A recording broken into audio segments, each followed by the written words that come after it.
یا رسول اللہ یا حبیب اللہ یا رسول اللہ۔ بخاری شریف سے کتاب الصوم یعنی روزے کے بیان کے تحت ہماری گفتگو کا سلسلہ جاری و ساری ہے۔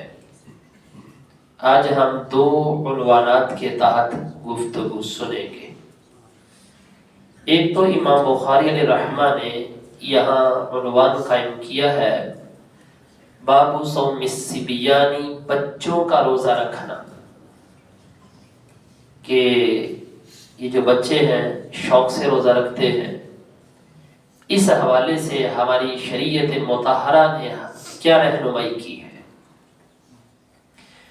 سب سے پہلی بات یہ ہے کہ بچوں کے اوپر روزہ رکھنا نہ فرض ہے نہ واجب ہے، جب تک یہ بالغ نہیں ہو جاتے۔ جس وقت یہ بالغ ہو جائیں گے تو اس وقت یہ عبادات اور فرائض کے مکلف ہوں گے۔ اس سے پہلے ان کا عبادات کرنا اور روزے رکھنا، فرائض کی ادائیگی، یہ ان میں شوق پیدا کرنے کے لیے ہے۔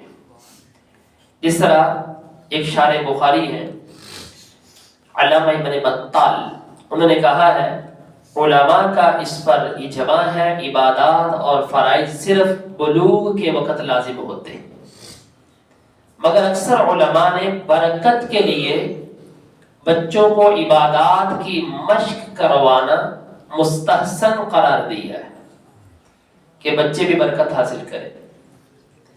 اب اس حوالے سے آیا کہ صحابہ کرام علیہم رضوان نے اپنے بچوں کو روزوں کی مشق کروائی یا دیگر عبادات کے حوالے سے ان کو اس طرح ترغیب دلائی ہے؟ یہ امام بخاری نے یہاں پر دو تعلیقات ذکر کی ہیں۔ وقال عمر رضی اللہ تعالی عنہ لنشوان فی رمضان ویلک وصبیاننا صیام فضربہ۔ حضرت عمر رضی اللہ عنہ نے ایک نشئی آدمی کو دیکھا، نشوان اسے بولتے ہیں جس نے نشہ پی لیا، اس نے شراب پی تھی یا کوئی اور چیز اس طرح کی، رمضان کا مہینہ تھا، فی رمضان اسے دیکھا، میں وہی لگا تیری ہلاکت ہو کہ تو نے رمضان کے مہینے میں نشہ کیا ہوا ہے، وَصِبْيَانُنَا صِيَامٌ، حالانکہ ہمارے تو بچوں نے بھی روزہ رکھا ہوا ہے، صِبْيَانُنَا صِيَامٌ، اور تو ہے کہ تو اتنا بڑا ہونے کے باوجود بھی، یعنی کہ مکلف بھی ہے، بالغ بھی ہے، عاقل بھی ہے، پھر بھی تو نے یہ کام کیا ہوا ہے۔ فضربہ، اسے پکڑا اور اس کو کوڑے مارے آپ، یعنی کہ اس کی سرزنش کی۔ اس تعلیق سے یہ بات واضح ہوتی ہے کہ بچوں کو روزے رکھوانا، ان کو شوق دلانا، یہ صحابہ اکرام علیہ رضوان کی سنت ہے۔ سید عالم صلی اللہ علیہ وسلم کا ایک فرمان بھی ہے فرائض کے حوالے سے، سرکار نے فرمایا مروا ابناءکم لسبع، بچہ 7 سال کا ہو جائے تو اس کو حکم دو، نماز کا، روزے کا، عبادات کا اس کو حکم دو۔ اور پھر فرمایا وَاضْرِبُوهُمْ لِعَشْرٍ، جس وقت 10 سال کا ہو جائے تو اس کو تم مارو، فرائض کی پابندی کے حوالے سے، لیکن اتنا نہیں مارنا کہ اس کو کاری ضرب لگ جائے، اس کے نشانات پڑ جائے، نہیں، یعنی سختی کرو اس کے اوپر۔ وَفَرِّقُوا مَضَاجِعَهُمْ، فرمایا اس عمر میں اپنے بچوں کی خواب گاہیں بستر علیحدہ علیحدہ کر دو، بچوں کو اکٹھا نہ سلاؤ اس عمر میں، یعنی کہ جس وقت 7 سال کے ہو جائیں تو ان کو بتایا جائے، ان کو حکم دیا جائے، جس وقت 10 سال کے ہو جائے ان کے اوپر سختی کی جائے، ان کی خواب گاہیں بھی علیحدہ کر دی جائے، تاکہ اب سے یہ عبادات کرنی شروع کریں، ان کے اندر شوق پیدا ہو، جس وقت بالغ ہوں تو خود بخود ان کے اندر یہ بات پیدا ہو چکی ہو کہ ہم نے روزے رکھنے ہیں، نماز پڑھنی ہے۔ اس طریقے سے امام بخاری رحمہ نے ایک اور بھی حدیث یہاں پر ذکر کی ہے، یاد رہے کہ رمضان المبارک سے پہلے جو روزہ فرض تھا وہ عاشورے کا روزہ تھا، یعنی کہ 10 محرم الحرام کا روزہ فرض تھا۔ اب یہاں پر ایک راویہ ہیں جن کا نام ہے حضرت ربیع بنت معوذ، یہ معوذ کی بیٹی ہیں ربیع، ان سے یہ روایت ہے۔ وہ فرماتی ہیں، پہلے ہم اس حدیث پاک کی سند سنتے ہیں۔ حدثنا مسدد قال حدثنا بشر بن المفضل قال حدثنا خالد بن ذكوان عن ربيع بنت معوذ قالت ارسل النبي صلى الله عليه وسلم غداة عاشوراء الى قرى الانصار من اصبح مفطرا فليتم بقية يومه ومن اصبح صائما فليصم۔ حضرت ربیع بنت معوذ کہتی ہیں نبی پاک علیہ الصلوۃ والسلام نے عاشورہ کی صبحوں کو پیغام بھیجا انصار کی بستیوں کی طرف، قرى الانصار، انصار جہاں رہتے تھے وہاں پر پیغام بھیجا کہ بتایا جائے ان کو کہ من اصبح مفطرا، جس نے روزہ نہیں رکھا تو اس کو چاہیے کہ وہ کھانے پینے سے رکا رہے، نہیں رکھا کسی نے سحری نہیں کی تو وہ کھائے پیے میں روزے کا جو وقار ہے اس کو بمال نہ کرے، اور جس نے روزہ رکھ لیا ہے ومن اصبح صائما فلیصم، اس کو چاہیے کہ روزے کا ادب اور احترام کرے، اس کو پورا کرے، نبھائے اس کو۔ پھر وہ کہتی ہیں فَكُنَّا نَصُومُهُ بَعْدُ، جس وقت سرکار کا یہ فرمان آیا تو وہ خود بھی روزہ رکھتی تھیں، وَنُصَوِّمُ صِبْيَانَنَا، اور ہم اپنے بچوں کو بھی روزہ رکھواتی تھی، خود بھی بچوں کو بھی، وَنَجْعَلُ لَهُمُ اللُّعْبَةَ مِنَ الْعِهْنِ، اور ہم نے اپنے بچوں کا دل بہلانے کے لیے عہن، اون جنہوں کہتے ہیں، ان سے ہم نے لعبہ بنایا ہوا تھا۔ لعبہ بولتے ہیں کھیل کا سامان، چھوٹا چھوٹا جس طرح بچے نے گڑیاں ہوتی ہیں، ٹھیک ہے، اس طرح کا سامان جو ہے ہم نے بنایا ہوا تھا عہن، اون کا۔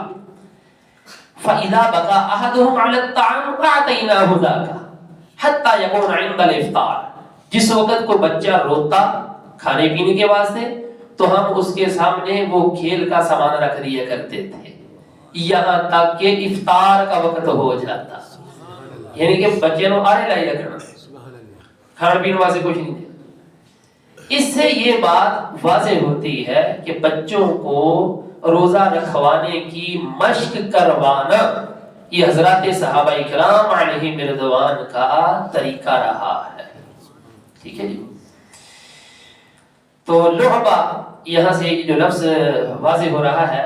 محدثین نے لکھا ہے ایک تو روزے کی بات واضح کہ بچوں کو مشق کروائی جائے فرائض کی، عبادات کی، دوسرا یہ ہے کہ ان کے کھیل کا سامان کرنا چاہیے کہ چھوٹے چھوٹے جو کھلونے ہوتے ہیں تو ان کے ذریعے سے بچوں کا دل بہلانا یہ بھی ہمارے اسلام کے اندر جائز ہے، اس میں کوئی حرج والی بات نہیں۔ یہ ایک عنوان ہے کہ بچوں کا روزہ رکھنا، بچوں کا نماز، روزہ، فرائض۔ ایک اور چھوٹا سا عنوان ہے پھر ہماری گفتگو ختم ہو جائے گی، وہ یہ ہے باب تعجیل الافطار، افطار میں جلدی کرنا۔ اس کا مطلب یہ نہیں ہے کہ ابھی سورج غروب نہیں ہوا تو پہلے افطاری کر لینا، نہیں، اس کا مطلب یہ ہے جس وقت سورج غروب ہو چکا ہے، یعنی افطار کا وقت ہو گیا ہے، اب پسو پیش نہیں، اب جو ہے وہ جلدی جلدی افطار کر لیا جائے، تاخیر نہیں کہ میں نماز پڑھ کے افطاری کر لینا، میں وضو کر کے افطاری کرنا، میں فلانا کام کرنا، وہ شے اتھے پہ ہی ہے انہیں چاہ کے سیٹ دے کرنا پھر افطاری کرنا، نہیں، جس وقت افطار کا وقت ہو چکا ہے اسی وقت افطار کر لینا یہ نبی پاک علیہ الصلوۃ والسلام کا حکم بھی ہے، سنت بھی ہے۔ اب سنیے حدیث پاک۔ عن ابي حازم عن سهل بن سعد ان رسول الله صلى الله عليه وسلم قال لا يزال الناس بخير ما عجل الفطرة، سرکار فرماتے ہیں لوگ ہمیشہ بھلائی پر رہیں گے جب تک افطار میں جلدی کرتے رہیں گے، بھلائی پہ رہیں گے وہ۔ ایک فقہ کے مطابق یہ بھی ہے کہ ہم نے روزہ اس وقت افطار کرنا ہے جس وقت ستارے نظر آنا شروع ہو جائے، تو یہ ہماری فقہ میں نہیں ہے، ٹھیک ہے، یہ ان کی فکر میں ہے۔ سرکار کا تو فرمان یہ ہے کہ یہود و نصارہ کی پیروی مت کرو، ان سے مشابہت نہ کرو، کیونکہ وہ لوگ روزہ اس وقت افطار کرتے ہیں سورج غروب ہو جاتا ہے اور آسمان کے اوپر ستارے نظر آنا شروع ہو جاتے ہیں، وہ اس وقت افطار کرتے ہیں۔ مسلمانوں تمہیں حکم یہ ہے کہ جیسے ہی دن چلا جائے اور رات ادھر سے آ جائے، سورج غروب ہو گیا، افطار کر لو۔ اب اس وقت کے اوپر بہت ساری حدیثیں ہیں، چند ایک عرض کرتا ہوں۔ نبی پاک صلی اللہ علیہ وآلہ وسلم بیان فرماتے ہیں، اللہ عز و جل ارشاد فرماتا ہے، میرے سب سے زیادہ پسندیدہ بندے وہ ہیں جو وقت ہو جانے کے بعد سب سے جلدی روزہ افطار کر لیتے ہیں۔ جس وقت ہو گیا تو بس روزہ افطار، اور کوئی کام نہیں۔ حضرت ابو ہریرہ بیان کرتے ہیں، سنن ابو داؤد میں، نسائی میں، سنن ابن ماجہ میں، یعنی سنن ثلاثہ کے اندر یہ حدیث پاک موجود ہے۔ رسول اللہ صلی اللہ علیہ وسلم نے ارشاد فرمایا، اس وقت تک دین ہمیشہ غالب رہے گا جب تک لوگ روزہ افطار کرنے میں جلدی کرتے رہیں گے، کیونکہ یہود اور نصارہ تاخیر کرتے ہیں اور مسلمانوں کو جلدی افطار کرنے کا حکم ہے۔ ابو موسیٰ اشعری کہتے ہیں، اس وقت روزہ افطار نہ کرو جب ستارے ظاہر ہو جاتے ہیں، کیونکہ یہ یہود کا طریقہ ہے۔ اس طریقے سے حضرت علی بن ابی طالب رضی اللہ عنہ سے روایت ہے، ابن نباہ سے پوچھا کیا سورج غروب ہو گیا؟ انہوں نے کہا کہ آپ جلدی نہ کیجئے، ابھی سورج کی کچھ کرنیں مجھے نظر آ رہی ہیں۔ پھر جو ہے انہوں نے پوچھا، انہوں نے کہا پھر ابھی تک روشنی مجھے نظر آ رہی ہے۔ پھر پوچھا، اس کا مطلب یہ کہ جو بار بار پوچھ رہے تھے ان کی غرض یہی تھی کہ جیسے ہی سورج غروب ہو ہم افطار کر لیں۔ جس وقت تھوڑی دیر کے بعد تیسری دفعہ پوچھا تو انہوں نے کہا بالکل سورج غروب ہو چکا ہے، تو مولا علی رضی اللہ عنہ سواری سے نیچے اترے اور روزہ افطار کر لیا۔ پتہ چلا روزے میں افطار کرنے میں جس وقت سورج غروب ہو جائے جلدی کرنا، یہ مسلمانوں کو حکم بھی ہے، سرکار کی سنت بھی ہے۔ انشاءاللہ ہم پھر مزید گفتگو کریں گے۔ دعا ہے اللہ رب العزت ہم سب کو قرآن و سنت کے فہم کی برکتیں عطا فرمائے۔ صلاۃ والسلام علیک یا رسول اللہ۔